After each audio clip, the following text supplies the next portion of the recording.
Y bueno, de aquel no al ALCA a algo que podríamos llamar Milei y Caputo al gobierno, la gloriosa JP Morgan al poder. Un poco sobre esto ha estado advirtiendo Walter Formento, director del Centro de Investigaciones en Política y Economía, CIEPE, que nada, está ahora sumándose a esta mesa. Muy buenos mediodías, Walter, gracias por estar con nosotros. Buenos días, ¿cómo se encuentran? Lo estoy escuchando como si fuera en dos con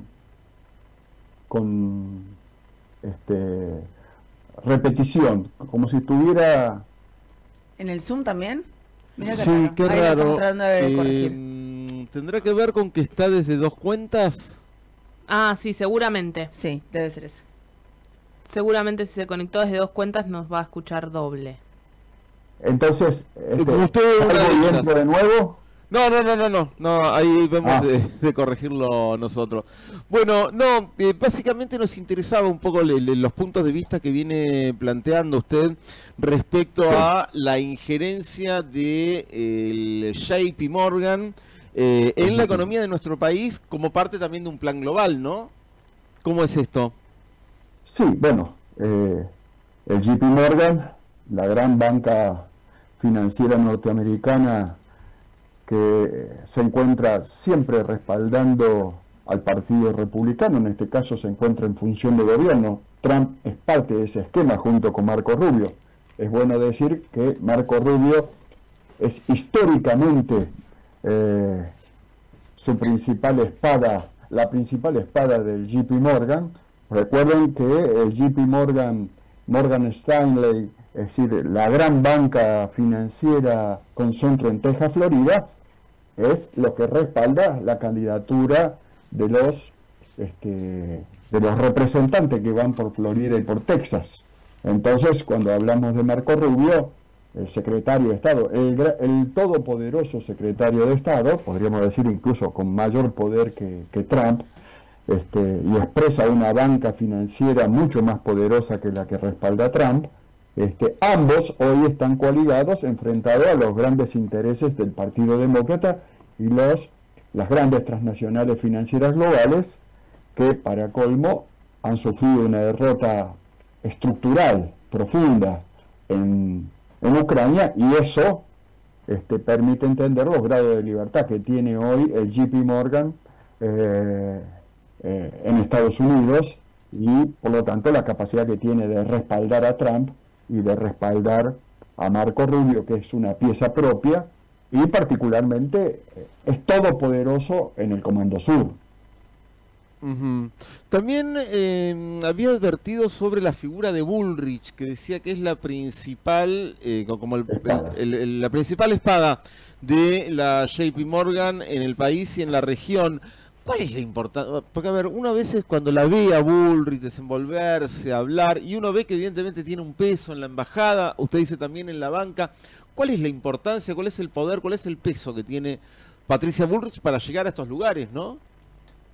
No, históricamente hizo ese camino, y lo que sabemos es que ella es una pieza dentro del tablero del JP Morgan, del Partido Republicano norteamericano, y Patricia Bullrich no tiene otra presentación que esa, digamos. Después tiene otro respaldo de ciertos sectores cercanos al partido israelí, particularmente viene de su marido, ¿no? De la estructura en la cual pertenece él, incluso su marido. Entonces, digo, todos esos elementos son los que uno va recolectando para caracterizar, es decir, qué expresa internacionalmente Patricia Bullrich. Es decir, es una figura con mucho más peso internacional que Milei, pero es una figura que tiene mucho peso en la región, y mucho más peso en la región que a nivel global.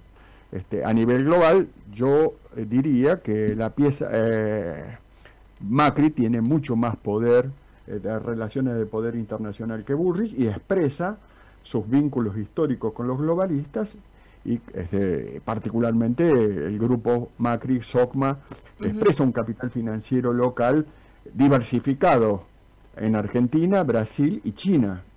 La hermana de Macri es quien lleva el timón, digamos, de los intereses del grupo SOCMA en China. Entonces digo, de esta manera el viejo Franco había llegado a construir un imperio importante en China, ¿no? Era casi, le decían que era como en la época del kirchnerismo, me acuerdo que estaba el chiste de que era el embajador, era Franco Macri, que le armaba reuniones de negocios al gobierno, todo.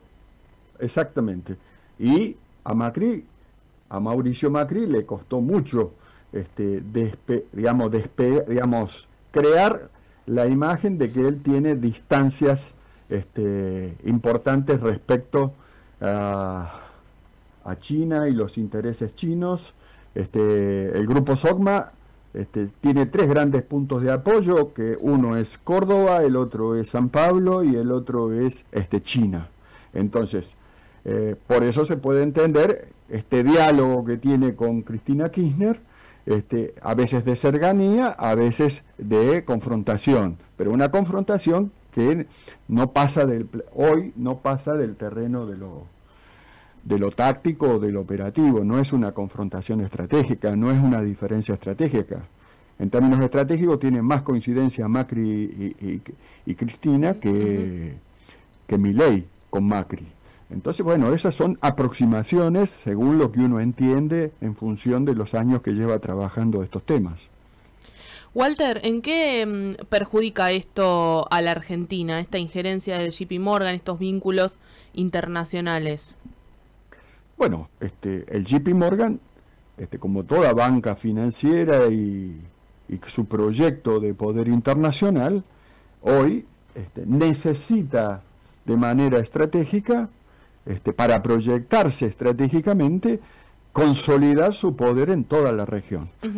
Consolidar su poder en Argentina, la puerta se lo abre el mismo Milei, le abre esa puerta porque lo va a buscar, y en ese diálogo, incluso con los grandes actores económicos detrás de Milei, es que Milei termina de alguna manera aceptando poner a Bullrich de secretaria de Seguridad, un cargo muy fuerte y de relación directa con el Comando Sur. Entonces, de ese modo se fue constituyendo los respaldos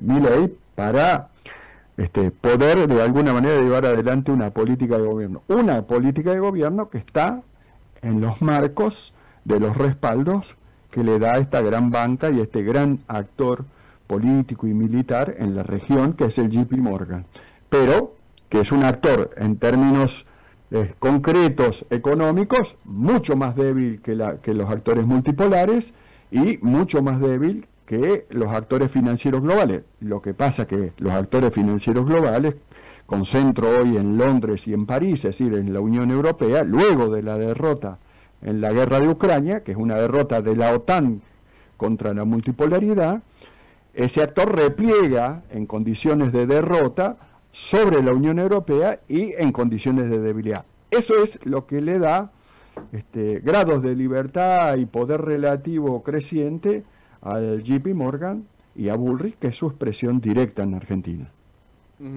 ¿Qué pasaba? Sé que es una ¿cómo se llama? Ucronía, no, un contrafáctico, ¿no? Lo que pregunto. Pero ¿qué escenario podríamos imaginarnos si Milei, porque Milei de alguna manera cumplió con su parte, que era ganar las elecciones, ¿no? En la que se habían jugado un pleno, le jugaron al 0 en el casino y salió el 0. ¿Qué pasaba si no salía? Si no ganaba las elecciones, ¿en qué condición quedaba y qué compromisos había con todos esos movimientos financieros que se habían hecho? ¿Cómo quedaba el país, no? Bueno, hoy es más fácil describir esa pregunta que vos estás planteando. Es decir, ellos apoyaron como pieza central a Bullrich a presidente. Al salir Milei de presidente, que de hecho tuvieron que hacer una alianza, digamos, para ir en la segunda vuelta, Milei queda de presidente, pero la pieza fuerte en el gobierno de Milei no es Milei, sino que es Bullrich, en términos de los apoyos regionales. Y esto me parece importante porque Bullrich no es una pieza de segundo orden, es una pieza de primer orden, y esto se ve cada día de modo más nítido. Sí, sí, sí. Bien. Bueno, Walter, le agradecemos muchísimo por el tiempo que nos ha dado y bueno, seguiremos en contacto. Un gran abrazo. Hasta luego. Bien, era Walter Formento, él es investigador, docente, es integrante es director, perdón, del Centro de Investigaciones en Política y Economía, y bueno, un análisis respecto de lo que fue la participación de la gloriosa JP Morgan, la banca JP Morgan, en el gobierno de Argentina.